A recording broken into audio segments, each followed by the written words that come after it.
What is a motherboard? By Nathan Verhoeven. The CPU is a central processing unit, or simply the processor. Since the processor is considered the brain of the computer, we can therefore classify the motherboard as the nervous system. Nearly every component relies on the motherboard and is connected to it in some way.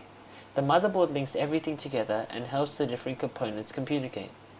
It is essentially a circuit board, with parts or traces that transmit power and relay commands to the other components to tell them what action is needed.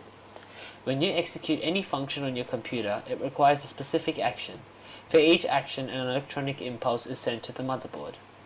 The board then determines what the impulse is, what is needed, and which component must be implemented to complete the function. It then sends that component a signal. The component then establishes what needs to happen and sends that information back to the motherboard. The motherboard then determines what action comes next and what other components are necessary to complete the task, sending them the appropriate command or impulse. For example, when you like a post on Facebook, the components send information to the motherboard in order to carry out the task. Created using Powtoon.